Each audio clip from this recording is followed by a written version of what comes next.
నమస్తే. ఇప్పుడు మీరు చూడబోతున్న వీడియో ఖచ్చితంగా మీకు ఉపయోగపడుతుంది, నచ్చుతుంది కూడా. మరి మీకు నచ్చిన విషయం నాకు తెలియాలి అంటే ఈ వీడియోని మీరు లైక్ చేయాలి, షేర్ చేయాలి, అలాగే మన ఛానల్‌ని సబ్స్క్రైబ్ చేయాలి. మీ సపోర్ట్‌ని నాకు అందిస్తారు కదూ! ఓకే. ఇప్పుడు వీడియోని స్టార్ట్ చేద్దాం. నమస్తే. Welcome to our channel. నేను పద్మిని. ప్రస్తుతంతో పాటు ప్రముఖ ఆధ్యాత్మికవేత్త, జ్యోతిష్య పండితులు, అమ్మవారి సేవకులు, దత్త గణపతి ఉపాసకులు మురళీధర శర్మ గారు మనతో పాటు ఉన్నారు. మాట్లాడండి. నమస్కారం అండి. మహాదేవ శ్రీమాత ఫిబ్రవరి మాసం వచ్చేస్తోంది మురళి గారు. అమ్మ. రకరకాల గ్రహ మార్పులు కూడా జరుగుతున్నాయి, అవును. కంజంక్షన్స్ ఉన్నాయి కొన్ని గ్రహాల మధ్య. అవును. సో ఎలా ఉండబోతోంది ద్వాదశ రాశుల వారికి ఈ ఫిబ్రవరి మాసం అనేది తెలుసుకోవాలనుకుంటున్నామండి. ముందుగా అసలు ఏ ఏ గ్రహాలు కలిసి ఉండబోతున్నాయి, మొత్తం 1 మంత్ ఎలా ఉండబోతుంది గ్రహస్థితి అనేది ఒక్కసారి చెప్పిన తర్వాత మనం రాశులలోకి వెళ్దాం. తప్పకుండా రెడ్ టీవీ భక్తి ప్రేక్షకులకు ఫిబ్రవరి నెలకు సంబంధించినటువంటి రాశి ఫలాలు ఏవైతే ఉన్నాయో దానికి సంబంధించి గ్రహచారము గోచారం అనేటువంటిది ఉంటుంది అనేటువంటి విషయాన్ని మీరు గమనించగలరు. చెప్పేటువంటిది ఖచ్చితంగా కూడా ఇది కేవలం కూడా గోచారం. గోచారానికి సంబంధించి మీకు దీని నుండి ఫలితాలు తక్కువగా కనబడినా కూడా మీ గ్రహచారము అంటే మీరు పుట్టినటువంటి సమయంలో ఏర్పడేటువంటి లగ్నం ఏదైతే ఉంటుందో దాన్ని ఆధారంగా చేసుకొని ఏర్పడినటువంటి లగ్నము, ఆ యొక్క 12 చక్రాసు, ఏ గ్రహం ఎక్కడ ఉంది అనేటువంటి దాన్ని బట్టి రిజల్ట్ మీకు ఉంటుంది. కానీ ఇది మనం చెప్పేటువంటిది ఫిబ్రవరి నెలలో ఏ ఏ గ్రహాలు మారడం వలన ఏ రాశుల వారికి ఏ విధమైనటువంటి ఫలితాలు ఉంటాయి అని. ఇందులో మనం చెప్పేటువంటి విషయం కొందరికి సంఘటనలు జరిగి ఉండవచ్చును, కొందరికి జరిగి ఉండకపోవచ్చు. మీరు ఖచ్చితంగా కూడా కనెక్ట్ కావాలి. ఎవరికైనా కూడా కనెక్ట్ అయితేనే ఫలానా డాక్టర్ వద్దకు వెళితేనే యొక్క జబ్బు అనేటువంటిది నయం అవుతుంది అనేటువంటిది ఎంతవరకు సత్యమో ఖచ్చితంగా కూడా ఫలానా వారు గురువు గారు చెప్పినటువంటి ప్రిడిక్షన్ కరెక్ట్గా అనిపించింది నాకు అనేటువంటిది కూడా మీకు అనిపించాలి. ఎందుకంటే చాలా కామెంట్స్లో కూడా చూడడం జరుగుతూ ఉన్నది. గురువు గారు మీరు చెప్పినటువంటి విధంగానే నాకు ఆ సంఘటన జరిగింది నిజంగానే అని ఒకరంటే, మరొకరు నాకు అసలు ఎలాంటి సంఘటనలు మ్యాచ్ లేవు అని అవ్వలేదు. చెప్పి అంటున్నారు. సంతోషమే అక్కడ. ఇప్పుడు కొంతమంది అలా కమెంట్స్ పెట్టిన వాళ్ళ విషయం నాకు అర్థమైంది. అకార్డింగ్ టు మై అండర్‌స్టాండింగ్స్ నాకేమనిపించిందంటే, వాళ్ళు అక్షరాన్ని బట్టి రాసి చూసుకుంటారు. అవును. అది కూడా కొంత ఇబ్బంది పెడుతుంది. ఎందుకంటే అక్షరాన్ని బట్టి రాసి చూసుకుంటే అక్యురేట్ రిజల్ట్స్ వస్తాయని లేదు. ఒక్కొక్కరు ఒక్కొక్కటిలా చెప్తూ ఉంటారు. 100% మనకు కనిపించాలి, పోనీ 100 కాదు, 50% అయినా మనకి గోచారానికి సంబంధించి మనకు కనిపించాలి అంటే మన రాశి, లగ్నం పర్ఫెక్ట్‌గా మనకు తెలిసి ఉండాలి. తెలిసి ఏమండి? ఉండాలి అంతేనా? ఖచ్చితంగా కూడా. హ్మ్. కనుక మీరు ఈ యొక్క సబ్జెక్టును అర్థం చేసుకోండి.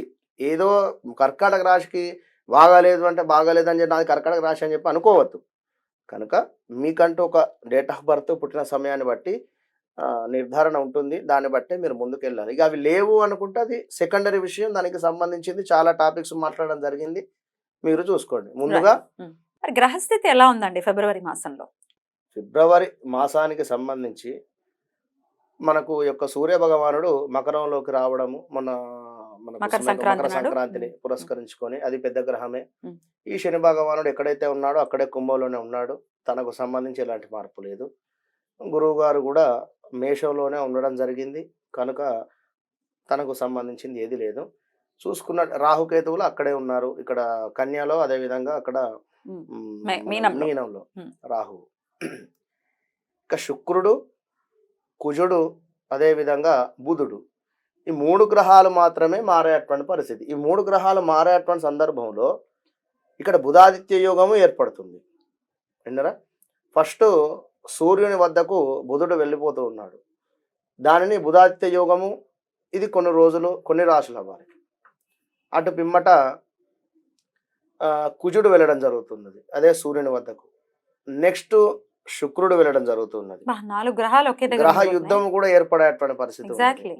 కనుక ఈ గ్రహాలను బేస్ చేసుకొని ఎవరికి బాగుంది, ఎవరికి బాగలేదు అనేటువంటి దాని ఇప్పుడు గురించి చూద్దాం. మనం మాట్లాడుకుందాం. షూర్. మరి వృషభ రాశి వారికి ఎలా ఉండబోతోందండి ఫిబ్రవరి మాసం? వృషభ రాశి వారిని ఈ యొక్క ఫిబ్రవరి నెలకు సంబంధించింది చూసుకున్నట్టయితే మీకు అష్టమంలో ఉండేటువంటి శుక్రుడు వలన కాస్త అనారోగ్య సమస్యలు తలెత్తేటువంటి పరిస్థితి. అదేవిధంగా అదనపు విలాసాలకు సంబంధించి కాస్త ఇబ్బంది, అంటే అదనపు విలాసాలు పొందేటువంటి స్వభావం మిమ్మల్ని అనేక సమస్యలు గురి చేయడానికి, అంటే అన్ఎక్స్పెక్టెడ్గా ఎక్కడ వెళ్ళడం కానీ, లేదా వద్దు అనుకునేటువంటి సందర్భానికి ఎక్కువ కూడా డబ్బులు ఖర్చు పెట్టుకొని వెళ్ళేటువంటి పరిస్థితి కానీ, ఏవైనా కావచ్చును విలాసవంతమైనటువంటి జీవితంలో కొంచెం వద్దు ఈ యొక్క నెల అని చెప్పడం. అదేవిధంగా అనేక సమస్యలకు కాస్త గురి చేయడానికి దారి తీసేటువంటి పరిస్థితి గోచరిస్తుంది. ఎందుకు అంటే 8లో శుక్రుడు ఉండడం వలన కాస్త ఇబ్బందులు, అదేవిధంగా వ్యాపారంలో కూడా హెచ్చుతగ్గులు అయ్యేటువంటి పరిస్థితి ఉంది. ఈ నెల మీకు చాలా బిజీగా ఉండేటువంటి పరిస్థితి కూడా ఉంది.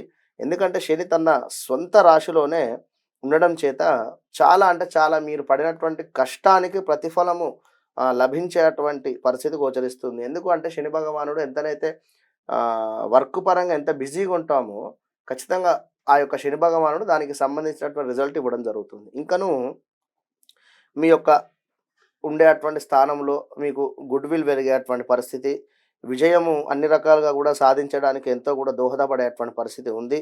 ఇంకను చూసుకున్నట్టయితే మీ కష్టానికి తప్పకుండా కూడా తగినటువంటి ప్రతిఫలము అందుకోవడం ఖాయమని చెప్పవచ్చును.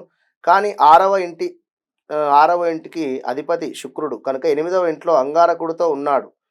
దీని కారణంగా మీ ప్రత్యర్థులు మిమ్మల్ని కాస్త ఇబ్బంది పెట్టడానికి ఛాన్సెస్ ఉన్నాయి. ఇక్కడ 6వ స్థానం అంటే ఏమిటి అంటే శత్రుస్థానం కనుక ఇబ్బందులు ఉన్నాయి. మరి ఈ యొక్క ఫిబ్రవరి 12 తర్వాత కాస్త మార్పులు వేరే రకంగా కూడా ఉంటాయి. శుక్రుడు 9వ స్థానంలోకి ప్రవేశించడం చేత అంటే మనకు వృషభం నుండి 9వ స్థానం అంటే మకరంలోకి శుక్రుడు రావడం వలన కాస్త ఉపశమనం దొరికేటువంటి పరిస్థితి ఉంటుంది ప్రత్యర్థుల మీద. కనుక ఒక 2 వీక్స్ ఇబ్బంది కదిలేటువంటి పరిస్థితి ఉంది. ఇంకా విద్యార్థుల విషయాన్ని చూసుకున్నట్టయితే 5వ ఇంట్లో కేతు ఉండడం వలన మంచి ఫలితాలు ఉంటాయి. తప్పకుండా కూడా అనుకున్నటువంటి చదువు కానీ చదువులపై దృష్టి పెట్టడం కానీ పై చదువులకు ఎక్కడికైనా బయటికి వెళ్ళాలి అని అనుకునేటువంటి వారికి కూడా మంచి ఫలితంగా కూడా చెప్పుకోవచ్చును. ఇంకా నువ్వు చూసుకున్నట్టయితే ఈ నెల ఆరోగ్యానికి సంబంధించి హెచ్చుతగ్గులతో ఉండేటువంటి పరిస్థితి గోచరిస్తుంది. కేతువు 5వ ఇంట్లో ఉండడం చేత 12వ ఇంట్లో ఉండేటువంటి బృహస్పతి ఉండడము ఆరోగ్యానికి సంబంధించి ఇబ్బందులు వాటిల్లుతాయి. అంటే పంచమ కేతువు, అదేవిధంగా 12th గురువు. 12th ఏమిటి అంటే మనకు ఖర్చు కానీ అదేవిధంగా ఆకస్మికంగా డబ్బులు ఖర్చు అవుతాయి. పంచమాతు కేతువు ఉన్నా కూడా మనకు ఉండేటువంటి సిచ్యువేషన్ డ్రై అయ్యేటువంటి పరిస్థితి ఉంటుంది. మనీ రిలేటెడ్ కానీ ఒకవేళ సంతానానికి సంబంధించి ఎవరైనా కూడా హాస్పిటల్కి వెళ్ళాలి అని అనుకునేటువంటి వారు ఇది సరైనటువంటి సమయం కాదు, కాస్త వేచి ఉండండి. ఇంకను ఈ యొక్క చూసుకున్నట్టయితే 8వ ఇంట్లో మరి కుజుడు మరియు శుక్రుడు కూడా కలిసి ఉంటున్నారు కొన్ని రోజుల దాకా కూడా. దాని వలన శారీరకానికి సంబంధించినటువంటి ఇబ్బందులు గోచరిస్తూ ఉన్నాయి.